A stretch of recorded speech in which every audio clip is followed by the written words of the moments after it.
찬양할 때마다 가사에 참 은혜 받는 시간입니다. 오늘 함께 보실 하나님의 말씀은 사무엘상 7장 8절에서 12절까지의 말씀입니다. 사무엘상 7장 8절에서 12절까지의 말씀을 제가 한 절 읽고 여러분이 한 절 읽고 한 절씩 교독하도록 하겠습니다. 사무엘상 7장 8절에서 12절까지의 말씀입니다. 이스라엘 자손이 사무엘에게 이르되 당신은 우리를 위하여 우리 하나님 여호와께 쉬지 말고 부르짖어 우리를 블레셋 사람들의 손에서 구원하시게 하소서 하니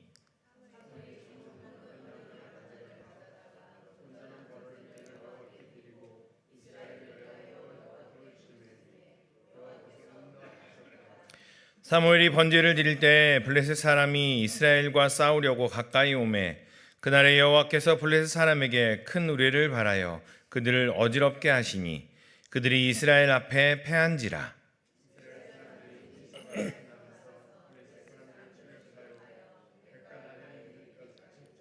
함께 읽겠습니다. 사무엘이 돌을 취하여 미스바와 센 사이에 세워 이르되 여호와께서 여기까지 우리를 도우셨다 하고 그 이름을 에베네셀이라 하니라. 아멘. 2024년의 마지막 주일입니다. 여러분의 한 해는 어떠셨습니까? 올 한 해가 참 많은 일들이 있고 많은 사건들이 있었는데요. 힘든 일도 있었을 것이고 슬픈 일도 있었을 것이고 또 즐거운 일, 기분 좋은 일, 여러 가지 많은 일들이 여러분의 삶 속에 있었습니다. 또 나라도 지난 12월 초에 매우 큰 일이 있었고 여전히 해결되지 않아 조마조마한 상황이 계속되어 가고 있습니다. 여러분은 올 한 해를 한 단어로 표현한다면 어떤 단어로 표현을 하시겠습니까? 저는 개인적으로 저의 2024년의 한 해는 조바심의 한 해였습니다. 하나님의 인도하심과 하나님의 이끄심이 어디에 있나, 여기에 있나, 저기에 있나 계속 찾아다니며 계속 여쭤보고 기다리는 그러한 조바심의 한 해였습니다. 여러분은 어떠십니까? 남은 이 며칠 동안만이라도 한번 이 한 해를 한 단어로 나의 2024년은 이 한 단어로 표현할 수 있을 것 같습니다 라는 그 단어를 한번 찾아서 표현해 보시면 어떨까 생각이 됩니다. 그 단어로 표현하는 과정 가운데 우리가 그리스도인이라는 사실을 한번 또 함께 기억하면서 함께 나아갔으면 좋겠습니다. 우리를 향해 세상 사람들은 그리스도인이라고 이야기를 합니다. 이 말은 그리스도를 믿는 사람들, 그리스도를 따르는 사람들을 향하여 하는 말이지요. 삶의 기준과 삶의 방향과 삶의 가치들이 그리스도를 바탕으로 해서 세워진 사람들이라는 의미가 바로 그리스도인입니다. 그렇다면 이 한 해, 2024년 한 해를 이렇게 돌아보시면서 그리스도와 나의 관계는 어떠했는가라는 겁니다. 우리가 한 단어로 이 한 해를 정리하겠지만 그 단어 안에 하나님과 나와의 관계는 어떠했는가를 담아낼 수 있는 그러한 단어였으면 합니다. 과거에 하나님과 나와의 관계는 어떠했고 이제 또 앞으로 하나님과 나와의 관계는 어떠할 것인가 라는 것들을 함께 그렇게 세워나가는 그러한 단어가 되었으면 좋겠고 그러한 시간이 2024년의 마지막 주 그리고 주간이 되었으면 합니다. 오늘 본문에서 역시나 이런 이야기입니다. 하나님과 이스라엘 백성의 관계가 어떠한가라는 이야기입니다. 하나님께서는 이스라엘 백성을 어떻게 보시고 이스라엘 백성은 하나님을 어떻게 여기시는가라는 이야기입니다. 사사시대 이후로부터 이스라엘을 계속 가장 많이 괴롭혔던 나라가 바로 블레셋이라는 나라입니다. 블레셋은 틈만 나면 이스라엘 공격을 했는데요. 사무엘상 4장에서부터 보면 블레셋이 또 공격을 해옵니다. 그리고 이스라엘 백성이 진을 치고 블레셋과 전쟁을 합니다. 처음에 전쟁을 했는데 이스라엘 군이 집니다. 그래서 4천여 명이 죽었다라고 성경은 표현을 하고 있죠. 그래서 이스라엘 백성이 분석을 합니다. 우리가 왜 졌을까? 하나님의 백성인 우리가 왜 졌을까라고 분석을 해보니 우리에게 하나님의 법궤가 없구나라고 결론을 맺은 거예요. 우리에게 하나님의 법궤가 없었기 때문에 우리가 진 거다라고 생각을 해서 엘리의 제사장인 홈니와 비느하스가 그 법궤를 가지고 전쟁터 제일 앞에 서게 됩니다. 당연히 하나님의 법궤가 앞에 있으니 우리는 승리할 거야 라고 또 전쟁을 벌였습니다. 그런데 그 법궤도 빼앗기고 이스라엘 백성은 오히려 3만 명이나 되는 더 많은 인원들이 죽임을 당하게 되는 그러한 처참한 패배를 겪게 됩니다. 하나님의 법궤를 빼앗기고 홈니와 비느하스도 죽게 되고 그 당시 대제사장이었던 엘리 역시도 죽음을 당하게 됩니다. 이때를 하나님의 영광이 떠났다라고 표현을 하는 그러한 이름으로 붙이게 되는 그러한 시절이었습니다. 이 일이 있은 후에 20년 동안 이 법궤가 계속 이리저리 돌아다닙니다. 이 일이 있은 후에 20년 후에 이스라엘 백성의 새로운 지도자로 사무엘 선지자가 등장을 하게 됩니다. 이 사무엘 선지자는 이 법궤가 빼앗겼던 일, 그리고 법궤가 돌아온 일, 이 모든 것들을 돌아보면서 이스라엘 백성을 향하여 이렇게 이야기합니다. 다 모여라. 어디로? 미스바로 모여라. 미스바로 모여서 우리가 하나님께 회개하고 돌아가자. 너희가 법궤를 가지고 나아가면 전쟁에 승리할 거라고 이야기를 했지만 우리가 전쟁에 패배한 것은 우리가 이방 신들을 섬기고 범죄하였고 여호와께 회개하지 아니하였기 때문이다 라고 이야기하면서 온 이스라엘 백성을 미스바로 모이게 합니다. 그래서 이스라엘 백성은 미스바로 모여서 회개하며 하나님께 예배드리고 그 모든 과정으로 나아갑니다. 그런데 그 순간 하나님께 예배드리는데 모든 것들이 순탄하고 순적해 될 줄 알았는데 그 순간 블레셋이 또 공격을 해옵니다. 아마도 블레셋 사람들은 그렇게 생각했을 겁니다. 거기에 다 모였다더라 라는 첩보가 들렸겠지요. 미스바에 온 이스라엘 백성이 다 모였다더라. 그러니까 우리가 이때 이스라엘을 공격하면 완전히 멸할 수 있을 거야 라고 해서 사무엘이 번제를 드릴 때 블레셋이 공격을 합니다. 그런데 그 순간 하나님께서는 이스라엘 백성이 직접 나가서 싸운 것이 아니고요. 오늘 성경을 보게 되면 하나님께서 큰 우레를 발하셔서 블레셋을 어지럽게 합니다. 하나님께서는 천둥과 벼락을 내리셔서 완전히 블레셋을 물리치게 하십니다. 이스라엘이 직접 싸우는 것이 아니고요. 하나님께서 그렇게 매번 지던 블레셋을 완전히 쫓아내시는 사건이 일어납니다. 그리고 돌을 세우고 이렇게 승리한 후에 이스라엘 백성들은 돌을 세우고 12절을 말합니다. 우리 다 함께 12절 말씀을 같이 한번 읽어보겠습니다. 12절입니다. 사무엘이 돌을 취하여 미스바와 센 사이에 세워 이르되 여호와께서 여기까지 우리를 도우셨다 하고 그 이름을 에벤에셀이라 하니라. 이 에벤에셀이라는 말은 에벤이라는 말은 돌입니다. 돌을 세웠잖아요. 그러니까 돌인 거예요. 에벤이란 말은 돌이고 에젤이라는 말은 도우셨다라는 뜻이에요. 우리 중창팀에도 에젤 중창단이 있잖아요. 그 에젤이 도우셨다라는 뜻입니다. 에벤 에셀 이르면 도움의 도움이라는 뜻인 거죠. 에벤 에셀의 하나님 이런 얘기는 도우시는 하나님, 여기까지 도우시고 앞으로도 도우실 것이며 항상 함께 하시는 그 하나님을 표현할 때 우리가 에벤에셀의 하나님 이렇게 표현을 합니다.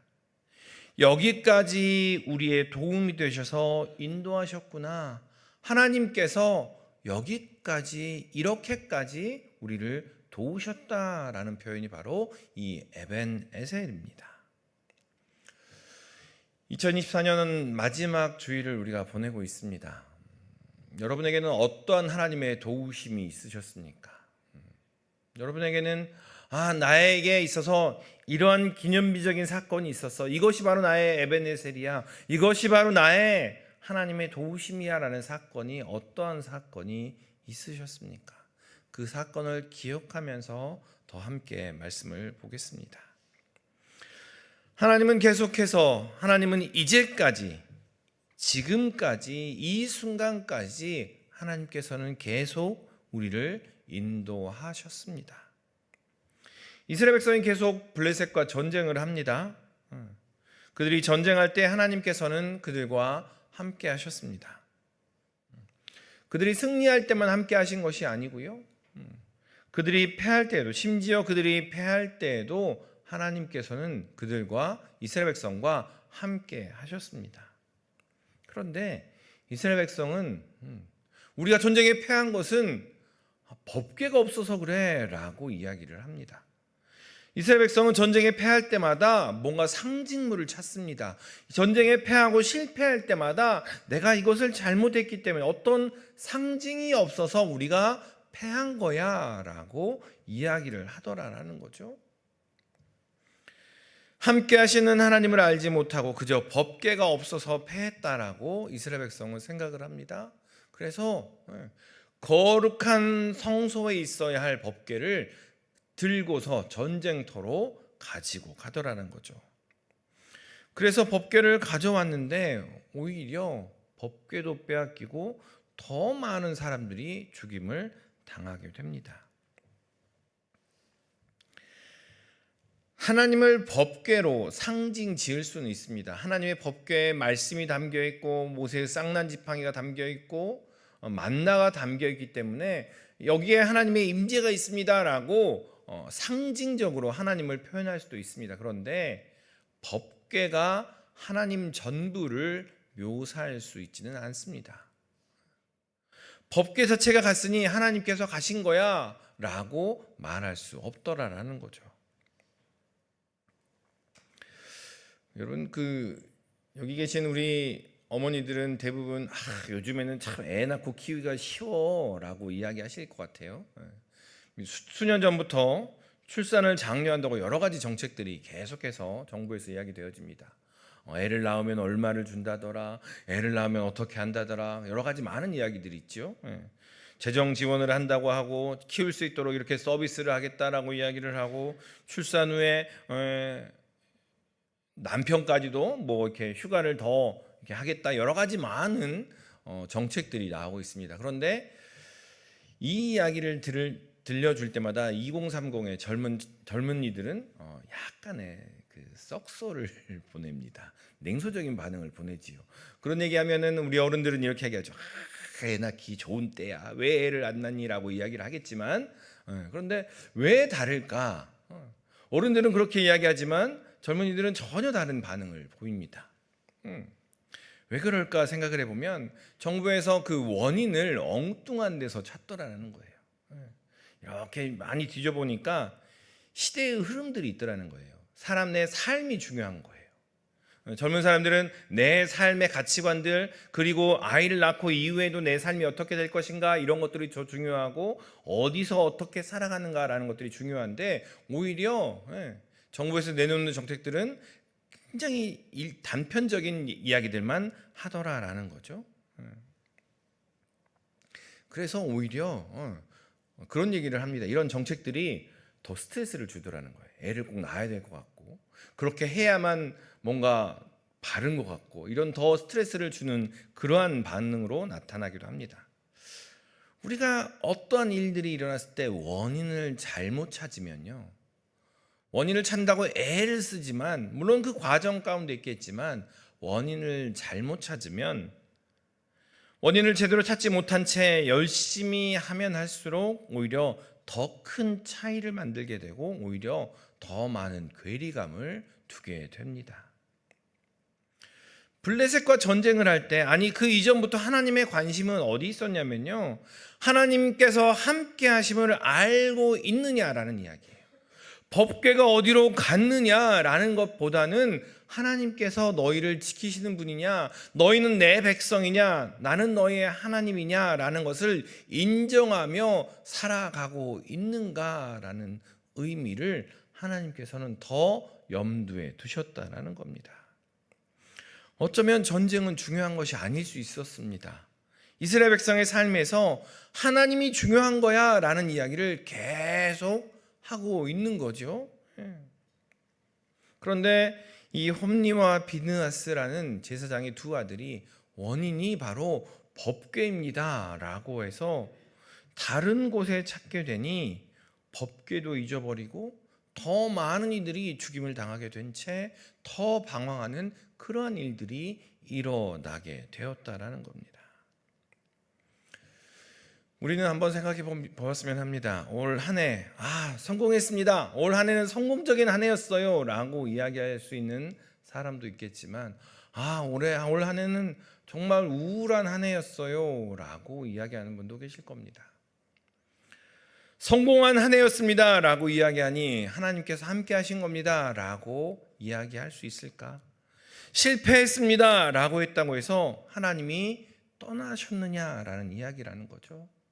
성공했습니다 라고 이야기하니 하나님께서 우리를 도우셨어요 라고 이야기할 수 있는 것이며, 실패했습니다 라고 이야기하니 하나님께서 돕지 않아서 그런 겁니다 라고 이야기할 수 있느냐라는 겁니다. 성경은 계속해서 이야기합니다. 하나님께서는 우리의 상황과 우리의 상태와 관계없이 우리와 함께 하시는 하나님이시라는 겁니다. 우리 집사님 기도해 주셨던 것처럼 임마누엘의 하나님, 창세부터 모든 것들이 성취될 묵시록의 그때에 이르기까지 하나님께서는 계속해서 나는 너희의 하나님이요 너희는 내 백성이다라고 말씀하시며 함께 하시는 그분이 바로 우리 하나님이시라는 거죠. 하나님께서는 그렇게 하시겠다라고 먼저 언약을 하셨어요. 도장을 찍으신 거죠. 그리고 성경 이야기 내내 그런 이야기였고, 예수님의 이야기가 바로 그 이야기입니다. 예수님께서 오셨다라는 이야기가 내가 너희와 함께하고 있어. 그런데 안 보이니까요, 보이는 하나님으로 직접 오신 사건이 바로 예수님의 사건이고, 그리고 지금 이 시대에는 교회를 통해서 하나님께서 우리와 함께 하심을 보여주고 계신다라는 거죠. 그리고 이후에 성령께서는 우리를 통해서 여러분 한 사람 한 사람을 보내셔서 하나님께서 함께 하심을 계속해서 말씀하고 계신다라는 겁니다. 여러분 한 사람 한 사람을 통해서 하나님께서 이렇게 도우시고 계십니다. 하나님께서 이렇게 함께 하십니다라는 것을 계속해서 말씀하고 계신다라는 거죠. 우리를 보내시면서 우리를 통해 하나님께서 함께 하시며 하나님의 도우심이 여러분과 함께 있습니다라는 것을 증거하고 있다라는 겁니다. 좌우에 계신 분은 이렇게 한번 바라보세요. 쓱 멀찍이 있더라도 누군가 이렇게 한번 바라보세요. 야, 네가 도움이 되겠니? 내가 도움이 되겠니? 네가 도움이 될까? 내가 도움이 될까? 장기하의 노래처럼 그런 운율이긴 하지만요. 우리는 기억해야 됩니다. 옆 사람이 바로 하나님께서 나에게 에베네셀이 된다는 거예요. 또 하나님께서 우리에게 당부하시는 거예요. 네가 바로 옆 사람의 에베네셀이야. 하나님께서 함께 하심의 증거가 바로 너야. 하나님께서 도우심의 증거가 바로 여러분이라고 계속해서 하나님께서는 우리에게 말씀하고 계신다라는 거죠. 2024년도에 하나님은 여러분과 함께 하셨습니다. 아멘입니까? 그것이 바로 에벤에셀입니다. 그 에벤에셀의 하나님을 경험하셨습니까? 그렇다면 그 이야기들을 함께 나누셨으면 좋겠습니다.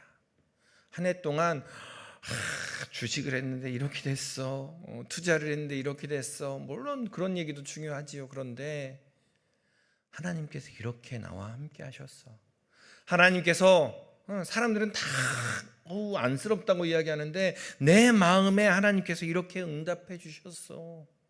내 중심에는 하나님께서 이렇게 말씀하셨어 라는 것들을 함께 나누는 그러한 은혜가 있기를 소망합니다.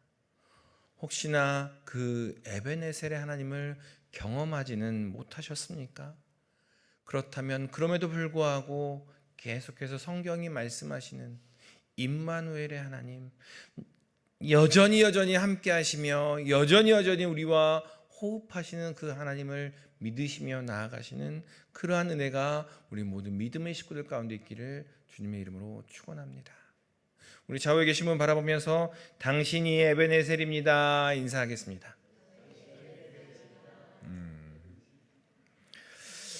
여러분, 하나님 보신 적 있으십니까? 우리가 평생 신앙생활하면서 소원이 가끔씩은 하나님 한번 보고 싶어요. 하나님 한번 볼 수만 있다면. 성경의 인물처럼 하나님을 그냥 내 눈으로 딱 보면 내 삶이 짠 하고 바뀔 것 같은데 라는 생각이 들 때가 참 많이 있습니다. 그래서 이러한 생각을 우리만 한 게 아니고요. 누구도 했어요. 예수님 신앙생활을 하던 모든 사람들, 구약에부터 신약에 이르기까지 모든 사람들이 했습니다. 그래서 성상도 만들고 어떻게 하면 하나님을 표현할 수 있을까라고 그림도 그리고요. 어떻게 하면 우리가 예배당 안에서 또한 삶에서 하나님을 볼 수 있을까? 스테인드 글라스를 만들어서 하나님의 예수님의 그 삶의 모습들을 이렇게 표현을 했어요. 우리가 가지고 있는 십자가 장식들, 십자가 목걸이, 십자가 반지 이런 것도 역시나 하나의 그러한 상징일 것 같습니다. 그런데 이것은 유익합니다. 왜냐하면 우리의 삶에서 하나님을 더 생각할 수 있는 도구가 되기 때문에 그런 거죠. 집을 문 열고 들어갔을 때 엉뚱한 것들이 붙어 있는 것보다는 예수님의 얼굴이 그려 있으면 더 하나님을 더 생각하겠지요. 문을 열고 들어갔는데 엉뚱한 것들이 걸려 있거나 엉뚱한 것들이 보이는 것보다는 십자가가 먼저 보이면 예수님을 더 한번 생각할 수 있게 되는 굉장히 유익한 것들이지요. 그래서 한 해를 돌아보시면서 우리의 거실에 현관문에 엉뚱한 것이 붙어 있다 떼시고 십자가로 또 함께 하면 좋을 것 같습니다.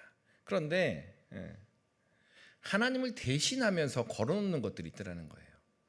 하나님을 대신하면서 계속해서 붙여놓는 것들이 있더라라는 거죠. 그 중에서 우리가 유독 세계 많은 나라들을 이렇게 살펴보면 돈이 흘러가는 기관들 앞에 뭐가 있어요? 여러분 혹시 생각해 본 적 있으세요? 황소동상이 있습니다.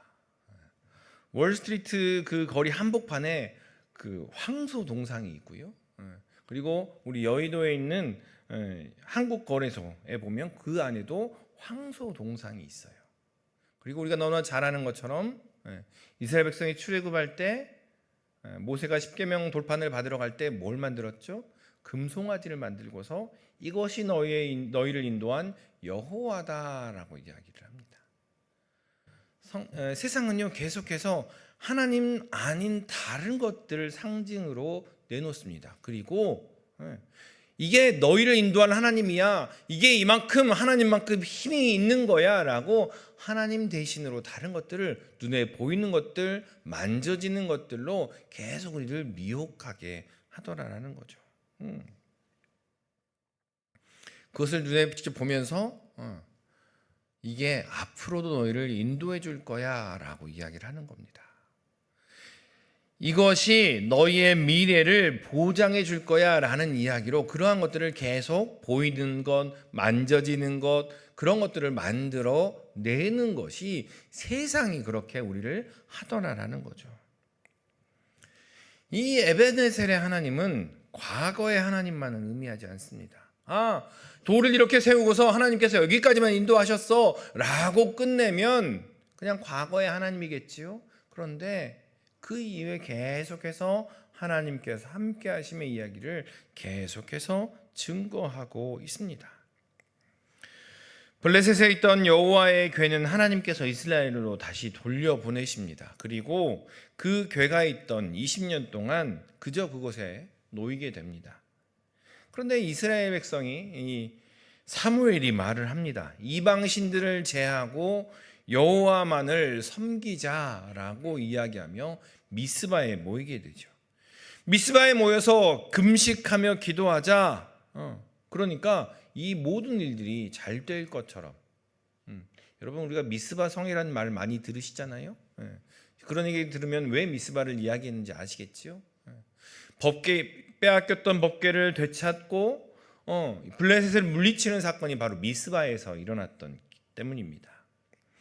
이스라엘 이렇게 모든 일들이 잘 되었습니다라고 이어지면 좋을 텐데 이스라엘 백성이 모여서 회개하니 모든 일들이 잘 되었습니다라고 끝나면 좋을 텐데 오히려 블레셋이 공격해 옵니다. 우리가 기억했으면 좋겠습니다. 예배를 드렸다고 만사 형통이 아니라는 거죠. 교회 봉사한다고 해서 하나님이 나를 이렇게 사랑하시는 증거야 라고 모든 소원이 다 이루어지지는 않습니다. 예배를 드리는 것, 봉사하는 것이 우리의 부적이 되지는 않는다라는 거죠. 무엇 때문에 예배를 드리는지, 무엇 때문에 봉사하는지를 우리가 항상 잊지 말고 생각해야 될 이유입니다. 이스라엘 백성은 분명히 이방신들을 다 제거하고요, 미스바에 모여서 이방신들을 다 제하고 우상신들을 다 제하고 너희의 모든 죄를 회개하고 여호와만 기리자라고 미스바에 모였습니다. 분명히 그렇게 모여서 회개하며 예배드렸는데 그때 블레셋이 공격을 해오더라라는 거죠. 그런데 여러분, 이 순간 이스라엘 백성이 전쟁을 했을까요? 성경은 이스라엘 백성이 나가서 싸웠습니다 라고 묘사하지 않습니다. 우리 10절 말씀, 오늘 본문의 10절 말씀을 같이 한번 읽겠습니다. 시작. 사무엘이 번제를 드릴 때 블레셋 사람이 이스라엘과 싸우려고 가까이 오매 그날에 여호와께서 블레셋 사람에게 큰 우레를 발하여 그들을 어지럽게 하시니 그들이 이스라엘 앞에 패한지라. 아멘. 그날에 여호와께서 블레셋 사람에게 큰 우레를 발하여 그들을 어지럽게 하시니라고 이야기합니다. 여호와께서입니다.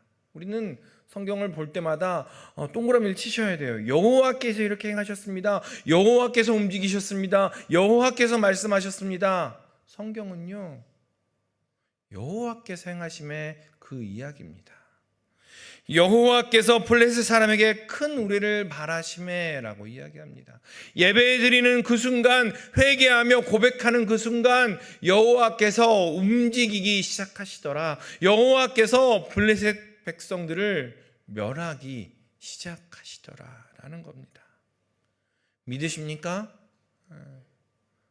올 한 해 여호와께서 내 삶에, 우리의 삶에 함께 하셨습니다라는 고백이 여러분과 함께 하시기를 소망합니다.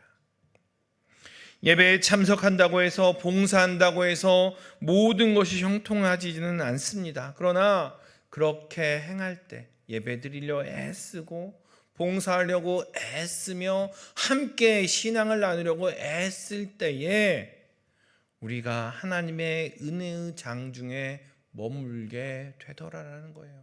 그렇게 애쓸 때 하나님의 능력이 이렇게 드러나는구나라는 것을 목도할 수 있게 되고 그 능력을 친히 경험할 수 있게 되더라라는 겁니다.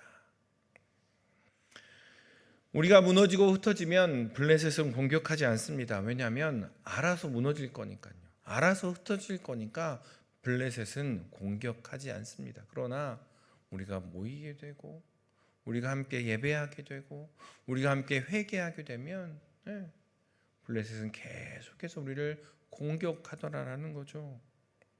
세상은, 사탄은 우리가 결집하기 전에 더 공격하자라고 이야기합니다.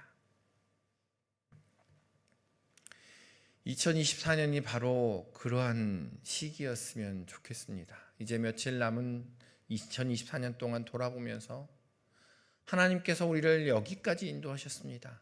또한 그 여기까지 인도하셨습니다를 바탕으로 해서 2025년도 이렇게 인도하실 것입니다 라는 소망이 함께 있었으면 좋겠습니다. 하나님께서 이렇게 우리를 도우셨으니 그러한 삶으로 내가 예배드리고 또한 그러한 삶의 모습으로 봉사하며 그렇게 함께 하면서 하나님께서 우리와 함께 하심을, 하나님께서 우리를 도우심을 다시 한번 회복하고 맛보시는 우리 믿음의 식구들 되시기를 소망합니다. 바로 그 자리, 예배드리는 이 자리, 또한 봉사하는 그 자리, 하나님께서 우리를 이렇게 도우셨어요라고 우리의 자녀들에게, 형제들에게, 믿음의 식구들에게 나누는 그 자리가 바로 그 에베네셀의 돌이 세워진 그 자리임을 기억하셨으면 좋겠습니다. 어디까지 여호와의 인도하심을 기대하셨습니까? 내가 투자하는 것, 내가 집을 구하고 이사하는 것, 많은 우리의 삶의 여러 가지 요소들, 그냥 우리가 애써서, 우리가 정보를 모아서 우리의 힘으로 하는 거야 라고 생각을 하고 계십니까? 아니면 아주 사소한 것까지 여호와께서 여기까지, 여호와 하나님 여기까지 도와주십시오 라고 간구하셨습니까? 그리고 어디까지 기대하고 계십니까?